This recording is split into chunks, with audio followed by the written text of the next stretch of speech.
Get ready to enter the Thrivetime Show. We started from the bottom, now we here. We started from the bottom and we'll show you how to get here. Started from the bottom, now we here. We started from the bottom, now we here. We started from the bottom, now we're on the top. Teaching you the systems to get what we got. Colton Dixon's on the hooks, I break down the books. Z's bringing some wisdom and the good looks. As the father of five, that's why I'm a dive. So if you see my wife and kids, please tell them hi. It's the CNC up on your radio. And now 3, 2, 1, here we go. We started from the bottom, now we here. We started from the bottom and we'll show you how to get. All right, Clay. Yeah. Today we are talking about the 10 characteristics of a self-made millionaire. You are a self-made millionaire. So we were all thinking if you can do it, other people can too, right? Yeah. It's not as hard as we're led to believe. Now, I want to make sure we're clear on this because Okay. I think a lot of people have fallacies about this. Okay. To become a millionaire, it means if you take all your assets and you add them up together, that your total net worth would be $1 million. A lot of people define a millionaire as being someone who makes $1 million a year or who has $1 million of cash. And I want to make sure everybody's clear on this. If you had $1 million of cash today, you would now have $400,000 of cash because after taxation, Right. you would lose it all. So I want to make sure your goal here would be to have $1 million of net worth. That would be the goal here. And I think a lot of people are trying to get $1 million of cash. And I'm telling you, every time you put $1 in your bank, you have to pay taxes on that. Right. So you really have to be have $2 million to have $1 million. So I think it's important that we all think about this from the very beginning. To be a millionaire, that means you have $1 million net worth. Got it. Okay, so your assets versus your liabilities, $1 million. Got it. Cool. And you passionately believe that anybody can do this. This isn't something that's crazy. It's not unobtainable. Or, where does that belief come from? Well, one, I want to, again, I'm not trying to belabor nuances, but I think anybody who is diligent, who is hardworking, meaning that they apply effort consistently, anybody who has high integrity, and anybody who has a discernible skill can do it. If you have a skill, okay, and you have integrity and you're diligent, you can do it. And I've seen it happen time and time again. If you don't have any skills and you're not diligent and you don't have integrity, you cannot ever do it. So if you're watching this and you're like the get rich quick guy, you're like, I just want to get rich as quick as possible, and then I'm willing to compromise my integrity. I'm willing to I just want to bet it all. If you're that kind of person, you're not going to ever get there. Right. If you're watching this and you have no skills at all, you're not going to do it. You have to learn skills. Right. So everyone can do it if you have those three things. I like it. And I know there's a book that you've read, The Millionaire Next Door, written by Thomas J. Stanley, PhD, and William Danko, PhD. That book really challenges the belief that most people have, right, about what millionaires are. Who are millionaires? A lot of times we think, oh, that's just the wealthy getting wealthier. But this book really challenges that, doesn't it? Yeah, well, the millionaire next door, as we get into it today, that's the guy who lives next door to you who's a millionaire and you don't even know it. The book, The Millionaire Next Door, talks about America's wealth today, and they start to show that like 8 out of 10 Americans who are millionaires today earned it themselves. They didn't inherit it. They weren't second generation. Right. They didn't win the lottery. These are people who earned it the hard way. What was that number? How many? A little over 80%. Wow. We don't think that way. We're told not to think that way often. Yeah, you always say, well, that's old money. Right. Oh, I remember people growing up that I hung out with growing up, they would say, well, that's old money. They come from money. It's more comfortable to think that way, right? Because if you don't have it, they had something that you didn't. It's a lazy thought. Right. It's easy to say, well, I could never do that. They come from money. Right. It's easier to think that way. So we're going to dive into those points. And so what we're going to do is specifically dive into the 10 characteristics, like we said, of the average millionaire. So that everybody around the world can learn how they themselves can become a millionaire. All around the world. So let's start with characteristic number 1 here. Characteristic number 1 is we are married with children. Yeah. Okay, so here's a quote from that book we just mentioned, The Millionaire Next Door. It says, I am a 57-year-old male married with 3 children. About 70% of us millionaires earn 80% or more of our household's income. Why is that important? What is that quote saying? What it's saying is that right now, there's a lot of women watching this who feel like they can't become successful Well, Sarah Blakely became the first, the woman who became a billionaire the fastest. Spanx. The Spanx founder, Right. yeah. And so Oprah's become a billionaire. I mean, there's women shattering that belief. Yeah. But right now, the average millionaire is really in America is a 57-year-old dude who has kids. I think it's important that we think about that because I meet a lot of people who are in their 30s and 40s, and they say, well, because I have kids, I just can't start a business like you can. You know, I have kids, so it's harder for me to take a risk. I don't have I can't be crazy. I've got to work at this job because I got to provide for my kids. Well, I have 5 kids. And you were around them last night. I mean, these are great kids. Oh, I love them. And there's a lot of pressure. But I will tell you, again, we come back to those 3. You have to be diligent. You have to have a skill, and you have to have integrity. And I find that to be a parent and a good parent, you have to have integrity. And the kids actually drive you to work harder. Yeah. So it's not a hindrance. It's actually something that'll help you. So the reason this is the first characteristic is, again, kind of breaking down that idea that we have of, or maybe excuses that we have in our heads, right? Like you said, I can't do it. I'll get there maybe someday, but I can't right now. I have kids. Most millionaires. A lot of people say, well, I have health problems. Right. I have kids. It's really hard for me to make Right. money. Well, I can tell you this. My kids, they keep having these like teeth that need to be pulled. Yeah. It's like $1,000 every time. I'm like, just keep it in there. Kids get sick. They twist ankles. They break arms. Things happen. And a lot of people are sitting here on the sidelines of life watching the millionaires on TV saying, I can't become successful because I have kids. Right. And I'm telling you, you're wrong. You can do it. You can do it regardless of whether you have kids and all the expenses that go with it. In fact, that's going to help you because you're going to be one of the more motivated people. I'd say married employees, as a general rule, outperform non-married because they have this sense of obligation to provide for their dependents. They can't fail. So that's principle number 1. We're married with children. Yeah. It's taking away all your excuses. You can do it. So now we got characteristic number 2. We live on the cheap. Now, this is again, we're going to stick with that same book now, Millionaire Next Door. It says, on average, our total annual realized income is less than 7% of our wealth. In other words, we live on less than 7% of our wealth. That's mind-boggling. Is that real? People do that. Well, a friend of mine, Braxton Fears, who's one of the Thrive Venture Capital partners and who's a member of the Thrive team, Braxton and his wife have capped their lifestyle. The founder of Hobby Lobby, I met Mr. Green. He capped his lifestyle, meaning that they've decided this is how much money I'm going to live on every year, and then anything I make beyond that's going to go back to savings. Most Americans spend whatever they make. Right. So I see doctors who make $100,000 a year, and they spend $100,000 a year.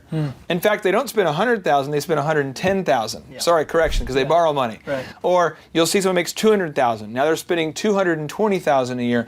And NBA players, they make $60 million, but they spend $70 million. Majority of them end up without any money. Yeah, and it's thing we can point fingers at the celebrities, but a lot of people do it in their own lives too. So people pick on Robin Williams and they say, how does somebody lose all their money when they've made so much money like Robin Williams, the actor and comedian?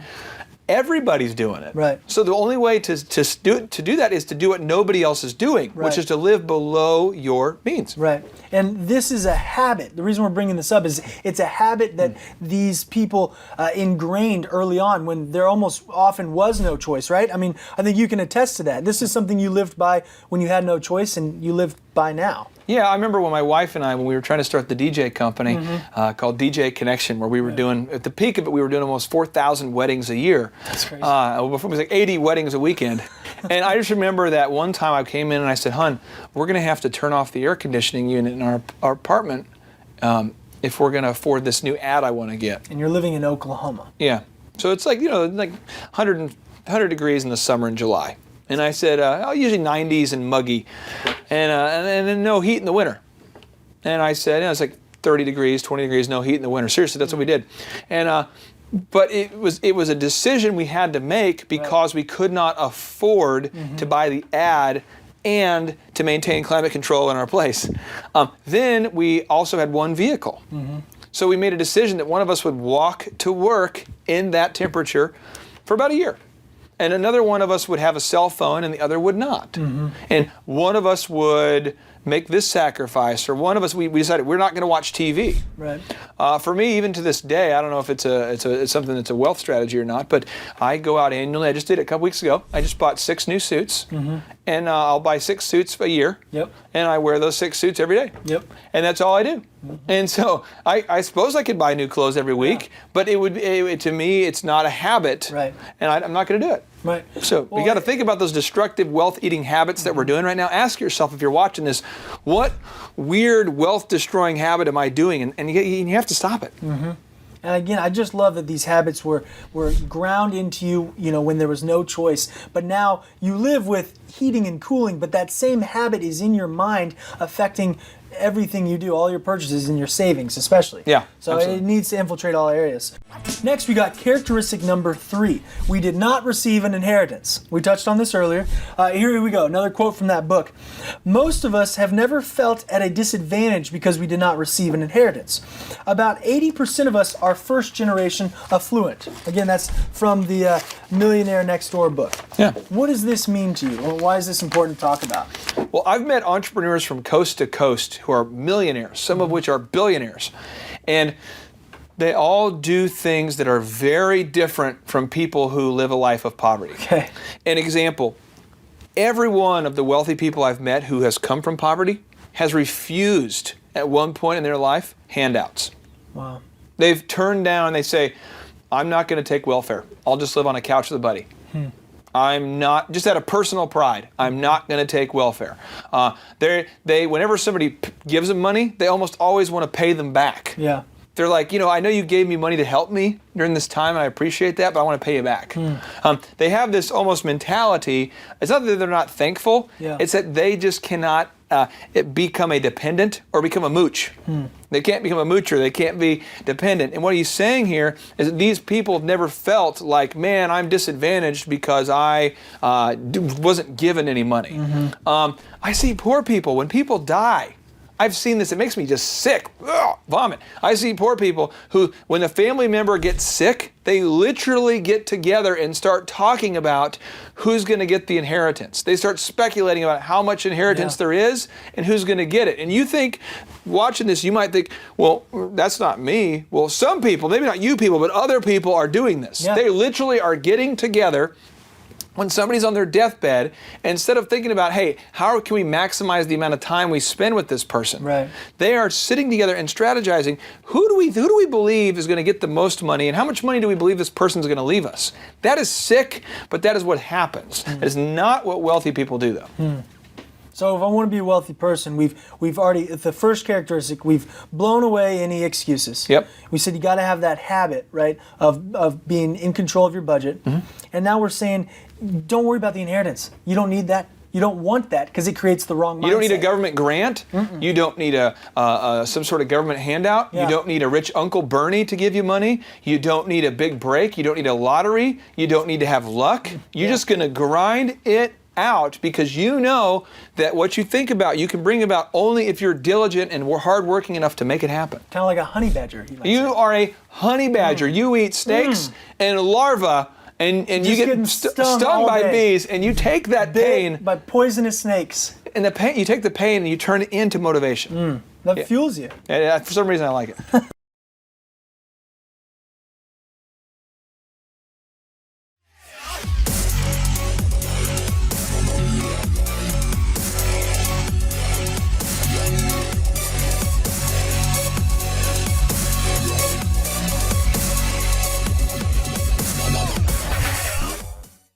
All right, now let's go to characteristic number 4. Yeah. We live below our means. All right, so for a quote here from that same book, they say, we live well below our means. We wear inexpensive suits and drive American-made cars. Only a minority of us drive a current model year, automobile. Only a minority ever lease our motor vehicles. Well, what does this mean, and why is this important? Well, a lot of people that I meet all the time who want to be successful entrepreneurs. I had one lady, I remember meeting with her, and she was trying to grow her business, and I noticed that she had a Coach purse. I noticed that her office had really expensive name brand types of decor in it, that weren't necessary for the customer. It was just personal stuff she had in her own private office. And I realized that financially she was in a bad spot. And I wish that she was unique, or that she was in one of the few people out there. But it's kind of like people that are poor who want to buy the Air Jordan or the most expensive shoes possible. Sometimes we just have to focus on what matters. Yeah. And it's hard to build much financial momentum. Warren Buffett refers to it as a snowball. Okay. But like when you have a snowball, if it starts up here at the mountain, right? And let's just say your snowball is only $5. That's fine. Okay. Well, if you can save that $5 and then grow it into 10, right, and then 20, and 40, and then 80, and then 160, well, pretty soon you're able to have a massive snowball, and the momentum that you have coming down this hill is tremendous. But a lot of us we're not able to save the money because we just have, for some reason, we have to spend the 10, we have to spend, so we can't have the 40, so we can't spend the 80, we can't, and it makes it tough for us to get ahead because money just allows us to buy opportunities. So we were just talking today about these red cameras. Just a minute ago, we were talking about off camera about buying these red cameras, the ones that are like really expensive and nice. The cameramen are just salivating. Yeah. Well, I'm just saying, like, if that's my life goal or that's what we want to do, we can't buy them unless we've saved. Right. Team Thrive, we have to save if we want to buy these tools that we need. Every business owner watching this, if you want to be successful, you've got to live below your means.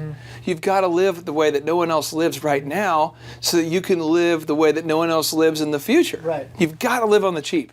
I don't know all the details of this story, but we have a mentor who, became the millionaire the old-fashioned way, didn't he? By just saving. A school teacher. Yeah. Well, the thing is that as a school teacher, everyone's paid a certain amount. Right. He capped his lifestyle and just saved money back. It's possible. You can actually do it. It's not. You don't have to win the lottery. Yeah. Well, remember in high school where they say, hopefully everyone watching this had this class, and if you didn't, I want to make sure you have it right now. Good, please go. But if you go ahead and save $2,000 a year, every year, for 30 years, and all you make is 10% interest on that, the compounding interest works in your favor where you end up having millions of dollars when you're in your 50s. So again, if you just take $2,000 a year and you save it, and you do that for 30 years, every year you get a 10% interest, so it compounds, and over time you have millions of dollars. So that's it. Everybody watching this right now, you can achieve massive financial success if you're willing to live below your means, but only if you're willing to live below your means. It means you need to buy a nice suit, you need to look sharp, but you don't need to spend $4,000 on it. Well, I think it was interesting for me, eye-opening, to see this firsthand when we traveled down to Orlando to meet with Lee Cockrell. He ran Disney World, managed, almost 40,000 employees. He charges quite a few dollars for speaking events. He's got the money. But what is he driving? A minivan. He's driving a minivan. But it was hot. He put spinners on it, didn't he? I don't think so. I think you're thinking of something else. Did he put a big system in it? No. Didn't he? It was clean. It was a clean minivan. Wasn't it a Ferrari branded No, minivan? this was a typical minivan. He had some Gucci shoes on though, right? No. This guy lived by this principle. Yeah. It's real. Like, people actually do this. You're not just talking about nonsense. Frugality leads to unbelievable financial freedom. I love it. All right, well, let's move on to characteristic number 5 then. We plan for saving on those rainy days. We plan to save for those rainy days. Yeah. So again, here we go. A quote from this Millionaire Next Door book. We have a go to hell fund. In other words, we have accumulated enough wealth to live without working for 10 or more years. Yeah. Thus, those of us with a net worth of 1.6 million could live comfortably for more than 12 years. Yeah. Actually, we could live longer than that since we save at least 15% of our earned income. So this is, if everything goes to hell, they're okay. Well, it doesn't matter. It also is, one of the things in the book he talks about is that I've had this happen before. I did consulting years ago for a company, and the guy I did consulting for was just a jerk. Okay. And so one day, I walked into the office, and this is after like the 10th time. Yeah. And I said, listen, you owe me X amount of commissions. It was like $30,000 at this point. And every time that you pay me, you don't pay me the amount you owe me, and I have to like argue with you to get the payment. I didn't say go to hell, right? But I said, hey, I don't appreciate it. And he says, well, what are you going to do about it? And I said, I'm quitting immediately. So I don't care. And he's like, well, what do you mean? He's like, well, I thought you, I'm like, no, see, I have enough money saved that for, I don't know, 10, 20 years, I don't have to work. Right. So I'm done immediately, peacing out. And it freaked him out, you know? And it gave me immediate freedom. And today, I never have to work on projects I don't like. You know, so if I'm working with a client and they prove to be difficult, I tell them. I specifically say these words. I think you've even heard me say it before. I say, hey, the amount of money that you're paying me is not worth the amount of joy that I'm losing by working with you. And so henceforth, I am no longer working with you. That's what I remember the conversation. I remember hearing it. I say it all the time. So it's just a deal where that money allows you to say, hey, go fly a kite to things and people that you don't want to work with anymore. But in order to get to that point, you got to live below your means. You got to start putting that away. So let's get real for a second. If you're watching this right now and you're in an apartment, and let's say your apartment is about $800 a month, chances are you're getting the peak apartment that you can afford. This is something I encourage you to do, and I don't think most people will do this, but I know you will. Go to the leasing agency, go to the apartment complex, and say, how much is the smallest apartment possible? And they'll say 450. But no one does that because it's just one bedroom and you're like, I'll take it. Then move all your stuff into this small apartment and stack it up tall like it's a New York City apartment and live below your means. If you have a house, you and your husband own a house and you barely are making ends meet, go. Put a for sale sign in front of your house. Sell that house. Find a house that is well below your means and live there comfortably. You have a new car. You can barely make the payments. Chances are you can barely make the payments. Get rid of that beast. Get a car you can afford. Pay cash. I drove a 1984 Chevy Brown van without a door. I used a table, one of those 6-foot tables, as a door. To keep the aerodynamic drag from being too significant. I did that for years because it was paid for. Yeah. I didn't want a car payment. So I mean, we've gone through. With the first characteristic, we've eliminated the excuses, right? Then we told you, you got to live on the cheap. On cheaps. And then we talked about how if you don't receive inheritance, great, you're set up to become a millionaire. Great. You're set up. And then we said you live well below your means. Well. But then when you do that, you have to specifically set aside time and money. Set aside money so that when that rainy day comes, you're fine. Yeah. That's where we're at right now. Hey, by the way, if you're watching this and you're like, I've had a health problem. I had an emergency. Somebody stole my stuff. You know when I ran the DJ company? Somebody stole all the equipment that was in my trailer. I had a trailer with DJ equipment in it. And you know what? I was 22 and I didn't care because I just took cash and bought another system. And most DJ companies, and I met 2 of them in Tulsa. I've met 2 people in Tulsa who had DJ companies that went out of business when their equipment was stolen. Wow. Because they had to wait for 60 days for the insurance company to pay them back. For me, I didn't care. Just bought another one. And that's how I operate. So when things happen, I just frankly don't. I mean, we're all going to have obstacles and bad things that happen, but you've got to live on the cheap. Now, what if you're watching this right now and you're like, dude, I can't even afford the smallest apartment. You have no idea. 2 options for you. 1, move to Oklahoma. It's really inexpensive here, right? Tulsa, it's the birthplace of tourism, you've said. Oh, yeah, well, actually, Tulsa is one of the most affordable places in all of America to live because the cost of living is lower here. The taxation is lower here. Obviously, there's nobody coming here for tourism, so it makes it less expensive to live here. Well, it was rated one of the top places for entrepreneurs. Forbes actually rated it this year, 2014, as the best city for young entrepreneurs. Come on out here, guys. Now, thing number 2 you can do, though, is you can get a roommate. Find a roommate, move into an apartment. Or option 3, this is a little bonus one. This is called the Lenny Kravitz method. Okay. You know Lenny Kravitz? Yeah. He's the guy who's saying, are you going to go my way? You know that guy? Yes. Awesome. Well, what Lenny did is he got this deal here. And I'm just trying to draw it out here just so we can see what this is. You know, and I apologize. It looks like I'm driving like a Jeep or something, some sort of military vehicle. But what he would do is he would actually he would live inside the car. And this is the Lenny Kravitz method.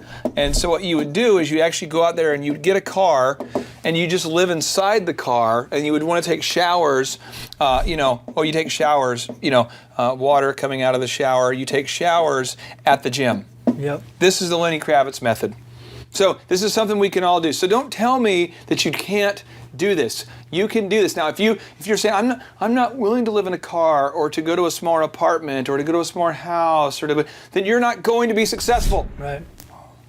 But if you're willing to make those changes, you can be successful. Clay, you're offending us a little bit here. Well, my goal is to offend myself every morning. So I've gone ahead and sent myself some complaints about this episode. All right, well, let's go ahead and move on here to characteristic number 6. Yeah. We keep it simple. So the quote here from this book, Millionaire Next Door, they say, we have more than 6.5 times the level of wealth of our non-millionaire neighbors. But in our neighborhood, these non-millionaires outnumber us better than 3 to 1. Could it be that they have chosen to trade wealth for acquiring high-status material possessions?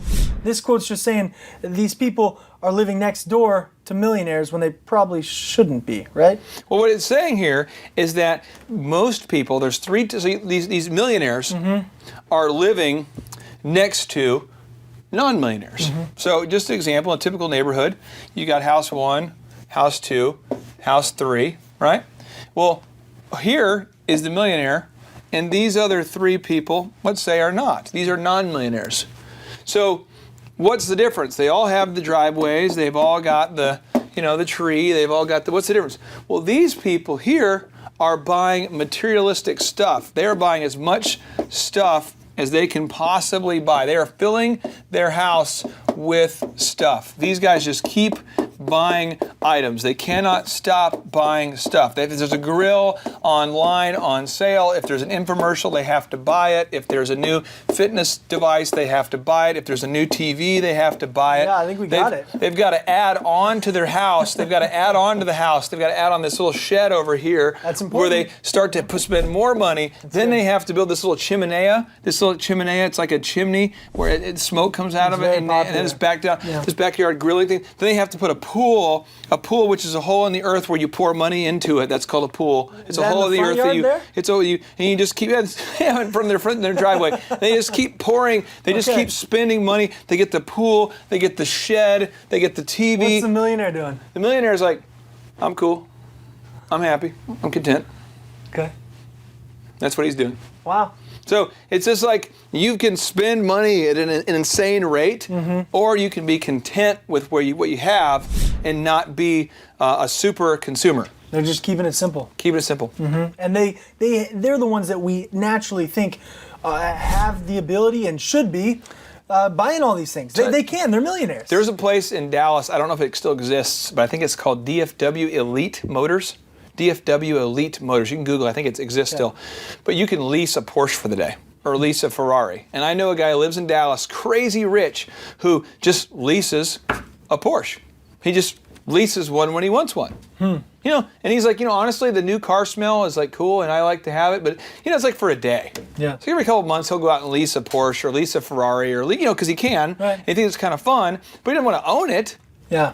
Well, I know a lot of people that are buying limos. I literally have met people who've bought limos, and you're going, why would you buy a limo? There's just somebody who's is kind of on that verge of wealth. Yeah. And they went out and bought a limo. Well, it makes no sense. That's not to start a limo business. No, it didn't make sense to probably buy a private jet either. A lot of NBA players are trying to buy a private plane what are you doing? You don't need to own it. I mean, I think Mike Tyson bought a tiger. We don't need to buy a tiger. We need to maybe just rent a tiger or go visit a tiger. We don't need to buy a tiger. What is the website for renting tigers? Rentingtigers.com. I don't know. All I know is that he literally spent millions. Michael Jackson had financial peril. Yeah. These are guys with hundreds of millions of dollars. Yeah. They got to quit buying a Ferris wheel. You don't need to buy a Ferris wheel for your Neverland Ranch. You don't need it. Just go visit one. Yeah. Insane.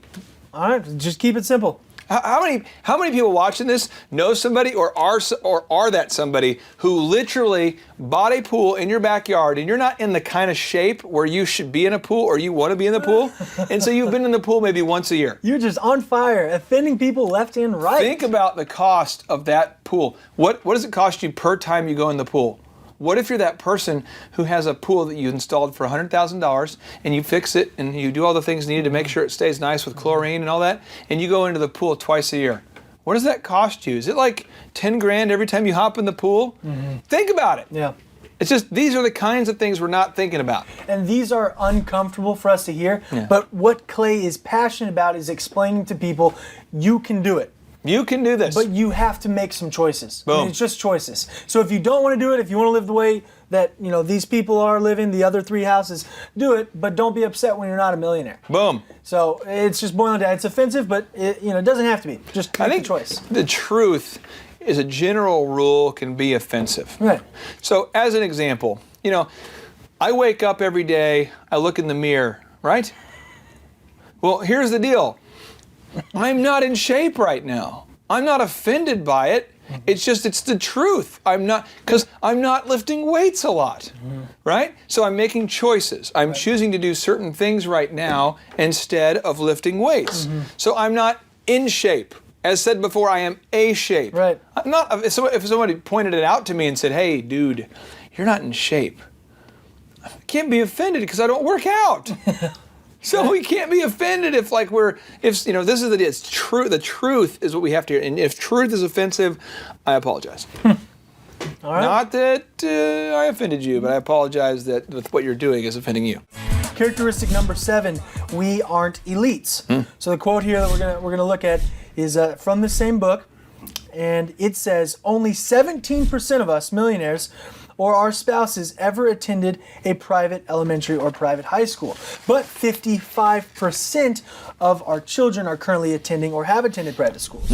So why is this quote important? Well, it's because a lot of people say, well, gosh, I didn't go to an elite private school. I meet people all the time that say, I didn't graduate from an elite high school like you, so I couldn't be successful. Okay. I didn't go to an elite, in Tulsa, there's a beautiful school called Holland Hall. It has this awesome campus. There's, that movie Dead Poets Society with Robin Williams? Yeah. It's kind of how you picture Harvard or an Ivy League school being. It's beautiful. It's got its own lake, and it has this beautiful history, and it's and a lot of people feel like, well, because I didn't go there, I probably couldn't be successful. But what we're finding is only 17% of the people that actually did achieve big success or are achieving did go to these kinds of private schools. So the other group, didn't. Wow. But what they're saying is second generation, they do believe in education, and they want to put their kids in private schools. So half of them are now coming and saying, I'd like to give my kids a better chance at success. But you don't have to have that pedigree of private schoolism in order to be successful. Now, that's something you harp on a lot. You don't need that formal education to be successful. It's more important to have the right attitude, mindset, and honey badger spirit. Yeah, practical education is more valuable than formal education. Being able to do something. What can you do is much more important than what degree do you have. Right. That makes sense. All right. Well, then let's just go ahead and move on to characteristic number 8. Yeah. We believe in education. So this is perfect to be right on the tail end of that. Yeah. So you said that you don't have to have education to reach this level of success, to become a millionaire.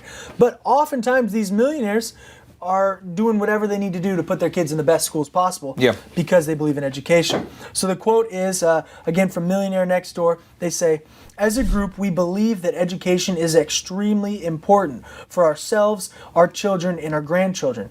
We spend heavily for the educations of our offspring. What does this mean to you? I know that you are passionate about learning. And even if it's not tied to money, you're constantly absorbing. Well, what I do is like all these books here. This book we've been talking about a little bit today, The Millionaire Next Door. This book is a phenomenal book, and it teaches you a lot of things. Well, what does this cost? I mean, I bought this for $7.99 because I live in the U.S. If I was in Canada, I would have paid $10.99 for this thing. But anyway, I bought this book, right? I pay to go to seminars. Yeah. I pay to go to workshops. Right. I pay to have consultants teach me. I bet you if on an annual basis, I probably spend $50,000 to $60,000 a year on education. So I pay consultants, advisors, people to teach me things. Wow. Because I need to know these things. So I place a huge value on education. But yet the formality of it is what I don't care about. Right. I don't care if you give me a certification. Furthermore, I don't want one. I don't want a little diploma to says, you know how to do SEO. You know how to do search engine. Here's a diploma. Because I don't care. Right. And all the clients I work with, I know it might freak you out if you're watching this. I do search engine optimization work for mega Fortune 500 companies. And none of them are like, hey, do you have a degree in that? No one cares. No. In fact, the web developer that I've worked with for years, one of the top web developers in the country, he doesn't have a degree in web design. Yeah. So the whole idea, but he knows how to do web design. That's all you care about. Can you do it? And he pours tons of money into learning how to do web design, and he goes to seminars and workshops and reads the books. So we value education, which is the ability to learn how to do something. We don't necessarily care about the formality of the education. Yeah. I think that's often just rooted in this. You guys are always looking to improve yourself. Always. Always. I've seen that in all of the millionaires that I've come in contact with. They don't have this mindset that they know it all, they've got it, you guys should listen to me now. They're constantly absorbing any information. That's why I'm starting major facial reconstruction of my face here. I'm just going to do a major overhaul. Extensive plastic surgery. I'm just kidding. Okay. Yeah. All right. I'm not going to do that. But, Yeah, don't do that. Yeah. No. All right, well, characteristic number 9 here. And this characteristic is we believe in the 6th day principle. I know what you mean by this, but let's read the quote here. About 2/3 of us millionaires work between 45 to 55 hours per week. That's tough to do in 5 days, right? Well, let's just give it a quick example here. Okay. The Pilgrims, some of you guys might know, but the Nina, was it the Nina? The Pinta? Yeah. And then there was the Santa Marina? Was it Santa or Santa? Santa. Santa Marina? Santa Maria, I think it was. Santa Maria. Now, if I get my history wrong and you're watching this, you're like, it's not the Santa Maria, it's fine. The point is there was 3 boats we came over in, right? They came over on these boats. They land on Plymouth Rock, right? They got the big sailboats here. They land on Plymouth Rock. There should be a song that we're able to remember all this by, I think, but yeah, it's escaping my memory. They land here in Plymouth Rock, right? Boom, they hit Plymouth Rock. Yep. Okay, well, when they got to Plymouth Rock, these homies had to build houses. Could you imagine getting to Plymouth Rock? They're already hungry. History shows they ran out of food. They were getting hungry. Right. Now they have to not only, move all their stuff off the boat, but they have to build houses, right? Yeah. They got to get food too. So let's make a to-do list for the early guys who are on there. This guy, he's got to get food, right? Right. He's got to get shelter. It's important. And he's probably gonna, have to talk to his wife.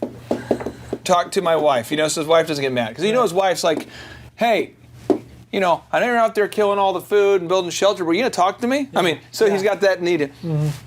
Was he working 40 hours a week? No, not if he wants to live. No, he just worked until he got done. Now, Steve Jobs, he launched Apple. Was he sitting there going, well, guys, it's been 40 hours, and due to the labor laws, I've decided that I'm going to now be done for the day? No. Was Steve Jobs saying, hey, when's lunch break? When can we go on break? No. So why are you saying that? If you're saying that, stop saying that. The point is, you work until the job is done. You work until you get the results you want. And for those of you who have the Judeo-Christian worldview, the God created the earth in 6 days and rested on the 7th. For those of you who don't, Elon Musk, the founder of Tesla and SpaceX and PayPal, he talks about how you just have to work 60 hours or 50 hours a week if you want to be successful. So I'm just saying, if you want to become successful and you don't want to die on Plymouth Rock, or you don't want to die while you're starting your business, you're going to have to work more than 40 hours a week. And you're like, I don't want to work 40 hours a week. I just want to work like 39 hours. Because I don't care what the labor laws say. Right. I don't care. If you're going to be successful, you've got to do what other people don't do. Right. And I see it all the time. People who come to me, and you see them too. Yeah. They come to me and they say, what do I need to do to be successful? Yeah. And then you'll tell them, and then they'll say, when do we go on break? I have not, you've seen this, I have not taken a lunch break in 12 years, maybe 13 years. I don't know when the last time I took a lunch break was. Yeah, I know. And I'll tell you why I got into that. is because when I started my business, I couldn't afford lunch. And so I made myself a little wager that I would not eat lunch until I got a deal. And it created the habit where I no longer eat food very much. And I don't recommend you starve yourself, but the point is, the big principle is you have to work until the job is done, not until you hit the 40-hour maximum. Well, and with Elon Musk, I love the way he said that with that same quote you're remembering. He talked about how, working for Tesla is like working for the Special Forces. It's an honor. It's a special thing. And so nobody is, he's like, well, we don't hire people that want to work that minimum hours because they feel they're a part of something big. And I know that I can articulate for the team here at Thrive, like we know we're doing something awesome. And that's why we're fine with showing up early and staying late, because that's what's required to put out an awesome product. This product that we're making for you is designed to help you take your life and take it from just surviving to thriving. And so whatever it takes, that's what we're going to do. Awesome. So if you want to be thriving, you can't just be hoping to work 5 days a week. Just doesn't add up. Math doesn't work. Furthermore, the idea of a 40-hour work week was developed by Franklin Delano Roosevelt, FDR, and I don't know that it wasn't created by the creator of the planet, or it wasn't created by anybody else up until that time. So one person has now come up with this 40-hour work concept, and if you don't agree with that person, just move on. So let's go here to characteristic number 10. 10. This one is wrapping the whole thing up here, what you have to do to become a millionaire. Number 10 is, we get our money working for us. Millionaires have their money work for them. The quote is, we are fastidious investors. On average, we invest nearly 20% of our household's realized income each year. Most of us invest at least 15%. 79% of us have at least one account with a brokerage company, but we make our own investment decisions. Clay, what does this mean, and do you do this? Yeah, I mean, I took money, I think last year I invested $125,000, roughly. So what I did is I invested money in Company A. In Company A, I make $2,000 a month from. Company B, I invested money in, and I think I make about $2,250 a month. Well, the thing is that before I've even done any work at all every month, I now make, from these two investments alone, $4,250 a month. Right.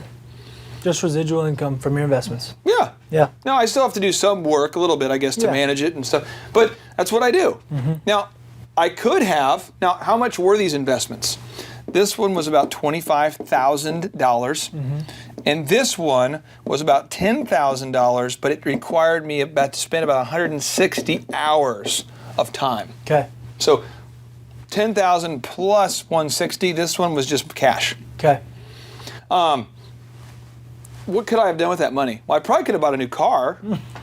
I love the Hummer of love, but I probably could have gone out and bought like a Mercedes. You could have put a pool in your front yard like you were drawing for those other guys. I'm really ripping pools because I know about a dozen people personally that own pools who never go in them. Right. I don't get it. But if you go in your pool all the time, then I'm excited for you, and I'm pumped up for you, and I want you to just get an even bigger pool with all your money.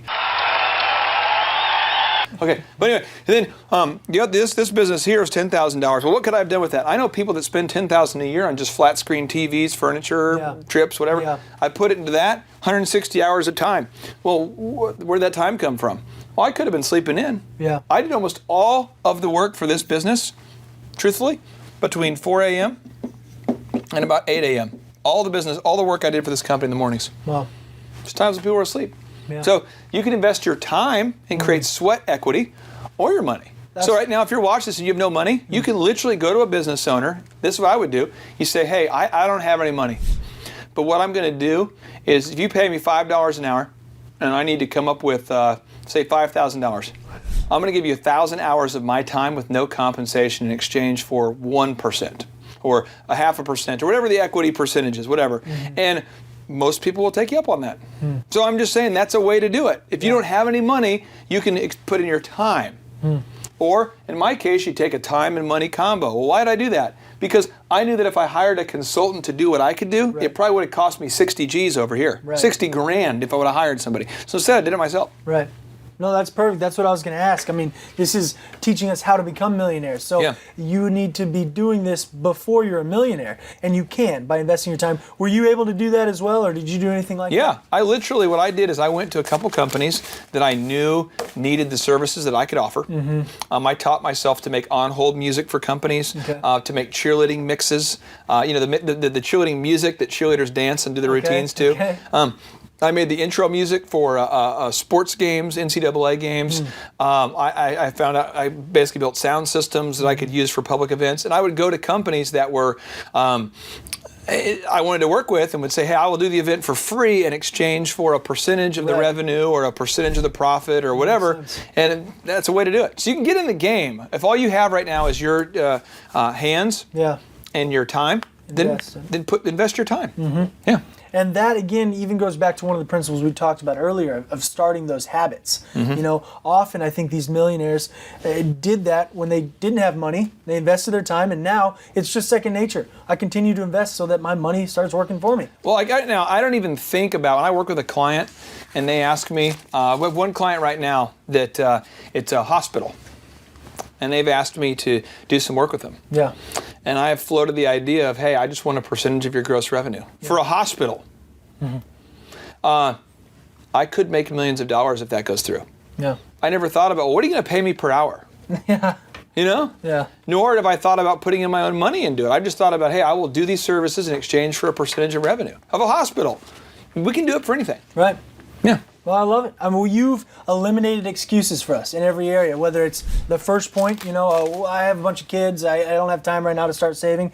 You eliminated that. Yeah. Most millionaires have kids, have family, and they do it. Yeah. You eliminated any excuse for why you can't be living cheap. Live cheap right now. Millionaires do that. I want to say this real quick. Yeah. Walt Disney ate dog food at one point because he ran out of money and he wanted to keep the business afloat. He was willing to do whatever it takes. Right. Richard Branson he created Virgin out of his parents' house. His first newspaper called The Student was started at his parents' house. We all have to make big sacrifices. Yeah. All of us do. And there's no excuse. There's no excuse. I don't have a location. I don't have the money. Just do it. You can do it. You can do it. If you weren't given an inheritance, great. You're set up just like most millionaires. You don't need any handouts. Millionaires, we said, live way below their means. Way below. And that's a way for them to start saving for those rainy days, which we talked about. They keep it simple. Lee Cockrell's driving the minivan. You can too. It's sweet though. Yeah, it's very nice minivan. And they're not elites, but they care about education. These are all the principles we talked about today. We gave you practical action steps on. So now the choice is just yours. Clay's heart is to be able to share with you how he got to this place. All you have to do is make the decision and implement it. Is that it? I just want you to know, if you're watching this right now, maybe you've never heard this before, and maybe you felt like you had to watch millionaires on TV or watch successful people and you could never do it. I promise you, you can do it. You're a living example of it. Boom. Thank you. All right, JT, so hypothetically, in your mind, what is the purpose of having a business? To get you to your goals. So it's a vehicle to get you to your destination. Whoa. And would you need profits to get there? I mean, is when you have a business that's successful, in your mind, in your expert opinion, would you need profits to get you to your goals? Yeah, because if you have a $15 million business, but you have $15 million of expenses, it's kind of pointless. Holy crap! All right, so the question I would have here for you, if you could take 10 minutes or less and see if you could save $3,000 a year by reducing your credit card fees, would you do it?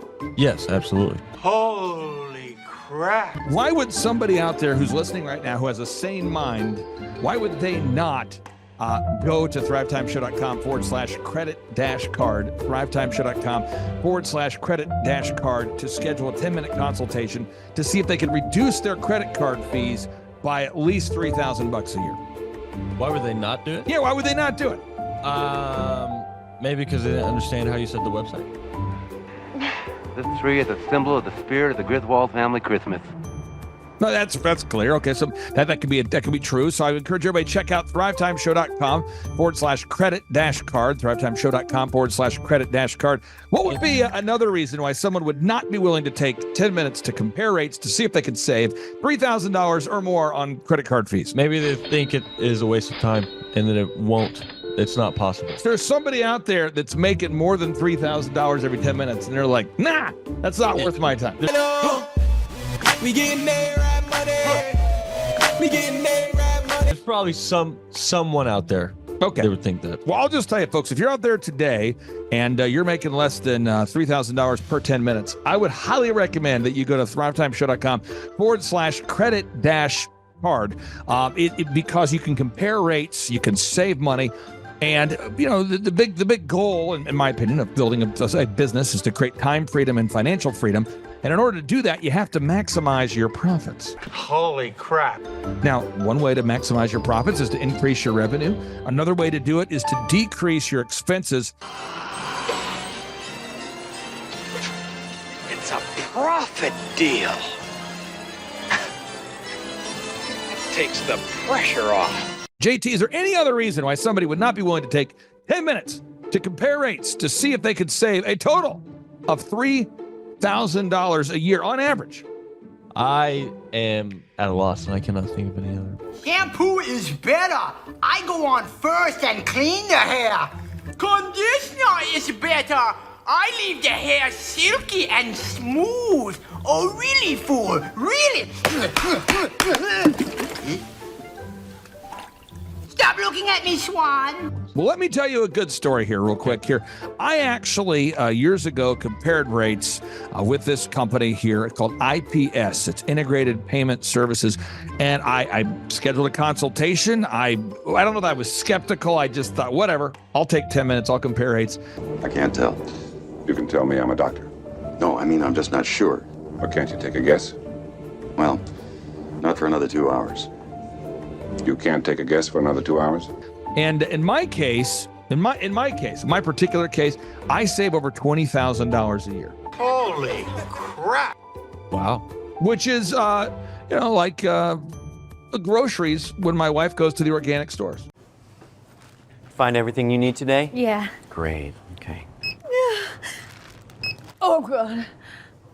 No. Everything okay, ma'am? It's just that you've only scanned a few items and it's already $60. I'm so scared. Okay, I'm a trained professional, ma'am. I've scanned a lot of groceries. I need you to stay with me. It's just that my in-laws are in town and they want a charcuterie board. Well, this isn't gonna be easy, so I need you to be brave, all right? What's your name? Patricia. Patricia, all right. I need you to take a deep breath. We're about to do the cheese. You know, that's the difference between eating organic and not organic. So because my wife eats organic, I had to take the 10 minutes needed to compare rates to save the $20,000 a year on credit card fees just for one of my companies.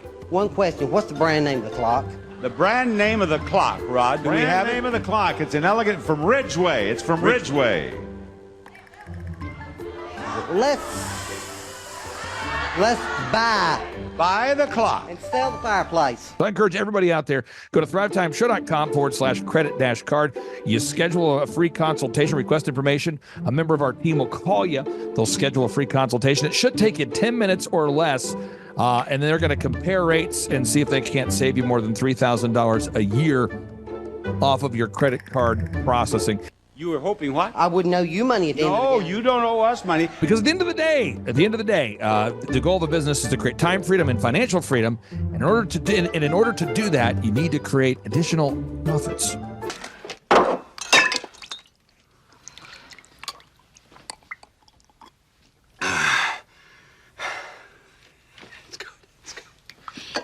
The number of new customers that we've had is up 411% over last year. We are Jared and Jennifer Johnson. We own Platinum Pest and Lawn and are located in Owasso, Oklahoma. And we have been working with Thrive for business coaching for almost a year now. Yeah. So what we want to do is we want to share some wins with you guys that we've had by working with Thrive. First of all, we're on the top page of Google now. Okay. I just want to let you know what type of accomplishment this is. Our competition, Orkin, Terminex, they're both $1.3 billion companies. They both have 2,000 to 3,000 pages of content attached to their website. So to basically go from virtually non-existent on Google to up on the top page is really saying something. But that's come by being diligent to the systems that Thrive has, by being consistent and diligent on doing podcasts and staying on top of those podcasts to really help with getting up on with their listing and ranking there with Google. And also we've been trying to get Google reviews, asking our customers for reviews. And now we're the highest rated and most reviewed pest and lawn company in the Tulsa area. And that's really helped with our conversion rate. And the number of new customers that we've had is up 411% over last year. Wait, say that again. How much are we up? 411%. Okay, so 411% we're up with our new customers. Amazing. Right. So not only do we have more customers calling in, we're able to close those deals at a much higher rate than we were before. Right now, our closing rate is about 85%, and that's largely due to, first of all, like our Google reviews that we've gotten people really see that our customers are happy, but also we have a script that we follow. And so when customers call in, they get all the information that they need. That script has been refined time and time again. It wasn't a one and done deal. It was a system that we followed with Thrive in the refining process, and that has obviously the 411% shows that system works. Yeah, so here's a big one for you. So last week alone, our booking percentage was 91%. We actually booked more deals, more new customers last year than we did the first 5 months, or I'm sorry, we booked more deals last week than we did the first 5 months of last year from before we worked with Thrive. So again, we booked more deals last week than the first 5 months of last year. And it's incredible. But the reason why we have that success is by implementing the systems that Thrive has taught us and helped us out with. Some of those systems that we've implemented are group interviews. That way we've really been able to come up with a really great team. We've created and implemented checklists. That way everything gets done and it gets done right. It creates accountability. We're able to make sure that everything gets done properly, both out in the field and also in our office. And also doing the podcast, like Jared had mentioned, that has really, really contributed to our success. But that, like I said, the diligence and consistency in doing those and that system has really, really been a big blessing in our lives. And also, it's really shown that we've gotten the success from following those systems. Yeah. So before working with Thrive, we were basically stuck. Really no new growth with our business. And we were in a rut, and we didn't know. The last 3 years, our customer base had pretty much stayed the same. We weren't shrinking, but we weren't really growing either. Yeah, and so we didn't really know where to go, what to do, how to get out of this rut that we're in. But Thrive helped us with that. They implemented those systems. They taught us those systems. They taught us the knowledge that we needed in order to succeed. Now it's been a grind. Absolutely, it's been a grind this last year. But we're getting those fruits from that hard work and the diligent effort that we're able to put into it. So again, we were in a rut. Thrive helped us get out of that rut. And if you're thinking about working with Thrive, quit thinking about it and just do it. Do the action, and you'll get the results. It will take hard work and discipline, but that's what it's going to take in order to really succeed. So we just want to give a big shout out to Thrive, a big thank you out there to Thrive. We wouldn't be where we're at now without their help. Hi, I'm Dr. Mark Moore. I'm a pediatric dentist. Through our new digital marketing plan, we have seen a marked increase in the number of new patients that we're seeing every month, year over year. 1 month, for example, we went from 110 new patients the previous year to over 180 new patients in the same month. And overall, our average is running about 40 to 42% increase month over month, year over year. The group of people required to implement our new digital marketing plan is immense, starting with a business coach, videographers, photographers, web designers. Back when I graduated dental school in 1985, nobody advertised. The only marketing that was ethically allowed in everybody's eyes was mouth-to-mouth marketing. By choosing to use the services, you're choosing to use a proven turnkey marketing and coaching system that will grow your practice and get you the results that you're looking for. I went to the University of Oklahoma College of Dentistry, graduated in 1983, and then I did my pediatric dental residency at Baylor College of Dentistry from 1983 to 1985. Hello, my name is Charles Kolaw with Kolaw Fitness. Today I want to tell you a little bit about Clay Clark and how I know Clay Clark. Clay Clark has been my business coach since 2017. He's helped us grow from 2 locations to now 6 locations. We're planning to do 7 locations in 7 years and then franchise. And Clay has done a great job of helping us navigate anything that has to do with like running the business, building the systems, the checklists, the workflows, the audits, how to navigate lease agreements, how to buy property, how to work with brokers and builders. This guy is just amazing. He's this kind of guy has worked in every single industry. He's written books with like Lee Cockrell, head of Disney, with the 40,000 cast members. He's friends with like Mike Lindell. He does Reawaken America tours, where he does these tours all across the country where 10,000 or more people show up to some of these tours. On the day-to-day, he does anywhere from about 160 companies. He's at the top. He has a team of business coaches, videographers, and graphic designers and web developers, and they run 160 companies every single week. So think of this guy with a team of business coaches running 160 companies. So in the weekly, he's running 160 companies. Every 6 to 8 weeks, he's doing Reawaken America tours. Every 6 to 8 weeks, he's also doing business conferences where 200 people show up, and he teaches people a 13-step proven system that he's done and worked with billionaires, helping them grow their companies. So I've seen guys from startups go from startup to being multimillionaires, teaching people how to get time freedom and financial freedom through the system. Critical thinking, document creation, putting it into organizing everything in their head to building into a franchisable, scalable business. Like one of his businesses has like 500 franchises. That's just one of the companies or brands that he works with. So amazing guy. Elon Musk kind of like smart guy. He kind of comes off sometimes as socially awkward, but he's so brilliant, and he's taught me so much. When I say that, like Clay is like, he doesn't care what people think when you're talking to him. He cares about where you're going in your life and where he can get you to go. And that's what I like most about him. He's like a good coach. A coach isn't just making you feel good all the time. A coach is actually helping you get to the best you. And Clay has been an amazing business coach. Through the course of that, we became friends. I was really most impressed with him is when I was shadowing him one time. We went into a business deal and listened to it. I got to shadow and listen to it. And when we walked out, I knew that he could make millions on the deal, and they were super excited about working with him. And he told me, he's like, I'm not going to touch it. I'm going to turn it down, because he knew it was going to harm the common good of people in the long run. And the guy's integrity just really wowed me. It brought tears to my eyes to see that this guy, his highest desire was to do what's right. And anyways, just an amazing man. So anyways, impacted me a lot. He's helped navigate anytime I've got nervous or worried about how to run the company, or navigating competition and an economy that's like, I remember we got closed down for 3 months. He helped us navigate on how to stay open, how to get back open, how to just survive through all the COVID shutdowns, lockdowns. I'm Rachel with Tip Top Canine, and we just want to give a huge thank you to Clay and Vanessa Clark. Hey guys, I'm Ryan with Tip Top Canine. Just want to say a big thank you to Thrive 15. Thank you to Make Your Life Epic. We love you guys, we appreciate you, and really just appreciate how far you've taken us. This is our old house, right? This is where we used to live a few years ago. This is our old neighborhood. See? It's nice, right? So this is my old van and our old school marketing, and this is our old team. And by team, I mean it's me and another guy. This is our new house with our new neighborhood.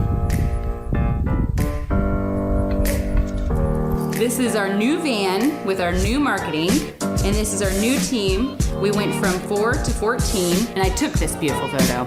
We worked with several different business coaches in the past, and they were all about helping Ryan sell better and just teaching sales, which is awesome, but Ryan is a really great salesman. So we didn't need that. We needed somebody to help us get everything that was in his head out into systems, into manuals and scripts, and actually build a team. So now that we have systems in place, we've gone from 1 to 10 locations in only a year. In October 2016, we grossed 13 grand for the whole month. Right now it's 2018, the month of October. It's only the 22nd. We've already grossed a little over 50 grand for the whole month, and we still have time to go. We're just thankful for you, thankful for Thrive and your mentorship, and we're really thankful that you guys have helped us to grow a business that we run now instead of the business running us. Just thank you times 1,000. The Thrivetime Show 2-day interactive business workshops are the highest and most reviewed business workshops on the planet. You can learn the proven 13-point business systems that Dr. Zellner and I have used over and over to start and grow successful companies. I mean, we get into the specific steps on what you need to do to optimize your website. We're going to teach you how to fix your conversion rate. We're going to teach you how to do a social media marketing campaign that works. How do you raise capital? How do you get a small business loan? We teach you everything you need to know here during a 2-day, 15-hour workshop. It's all here for you. You work every day in your business, but for 2 days you can escape and work on your business and build these proven systems so now you can have a successful company that will produce both the time freedom and the financial freedom that you deserve. You're going to leave energized, motivated, but you're also going to leave empowered.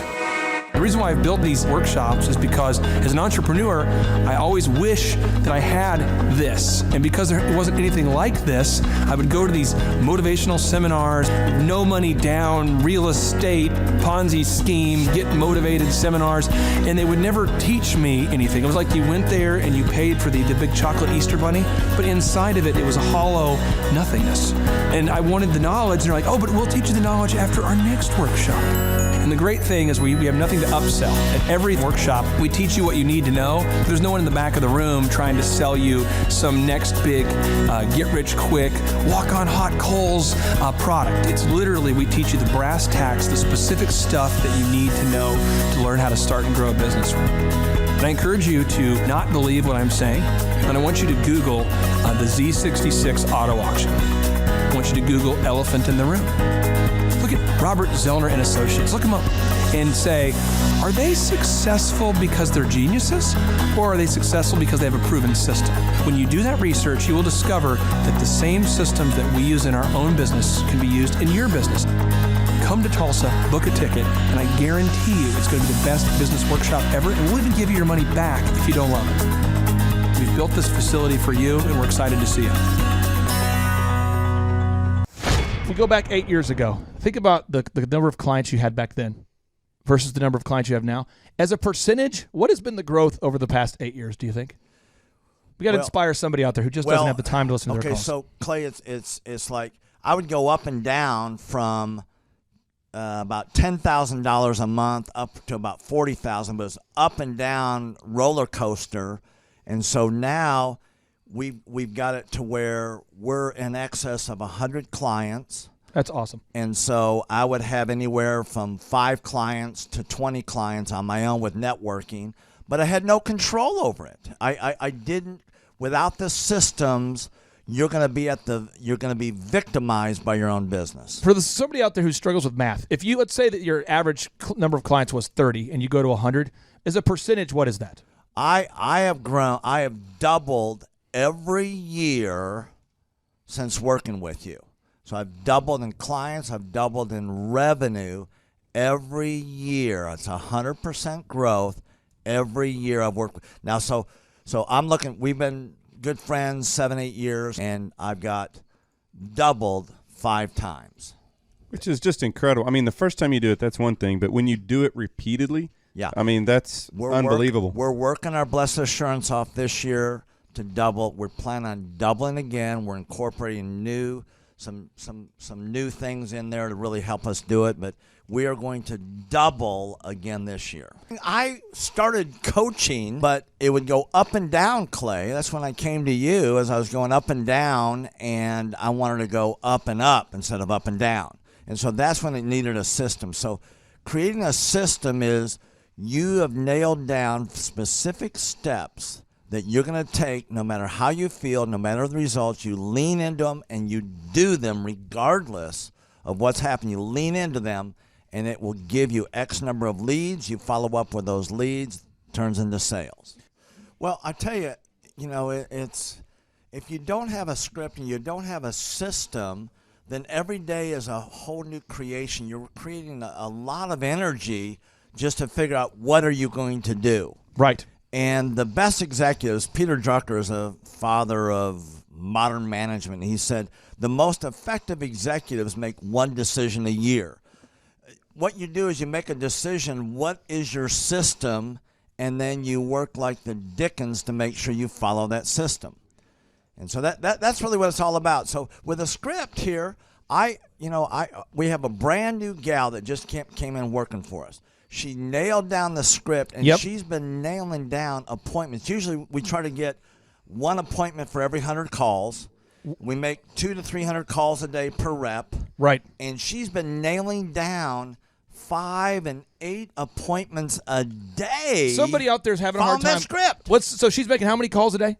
She's making between 200 and 300 calls a day. And our relationship is weird in that we do.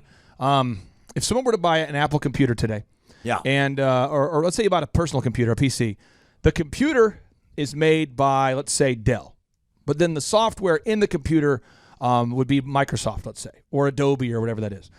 So I basically make the systems, and you're like the computer and I'm like the software. It's kind of how I would describe our relationship. Yeah. Tim, I want to ask you this. You and I reconnected. I think it was in the year 2000 and what was it? Maybe 2010. Is that right? 2011, maybe, or no, maybe further down the road. Maybe 2013.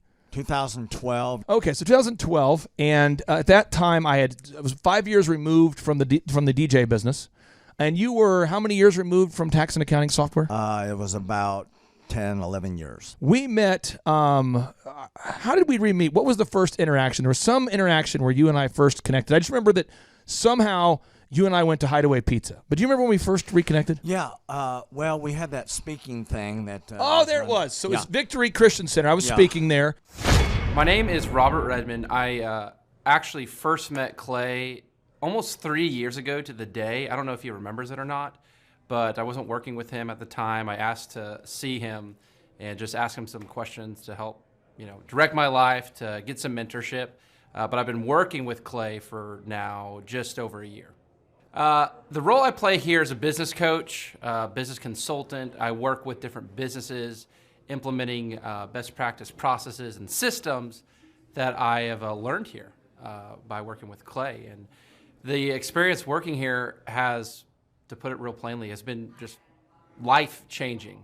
I have not only learned new things and have gained new knowledge, but I have gained a whole new mindset that I believe wherever I end up will serve me well throughout the rest of my life. Since working with Clay, I have learned so much. I mean, I would like to say almost everything about business in terms of the different categories. I haven't learned it all, but I've learned all about marketing. I've learned about advertising. I've learned about branding. I've learned how to create a sales process for organizations in any industry. I've learned how to sell. I've learned how to create repeatable systems and processes and hold people accountable.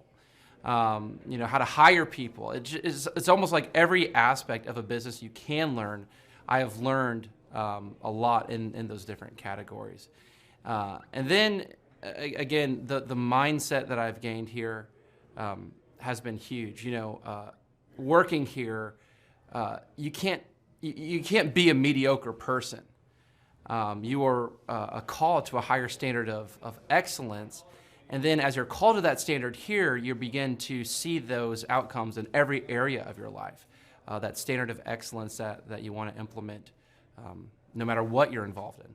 I would like to describe the other people that work with Clay are people that are going somewhere with their life. Marshall in the group interview talks about how the best fits for this organization are the people that are goal-oriented. So they're on their own trajectory, and we're on our own trajectory.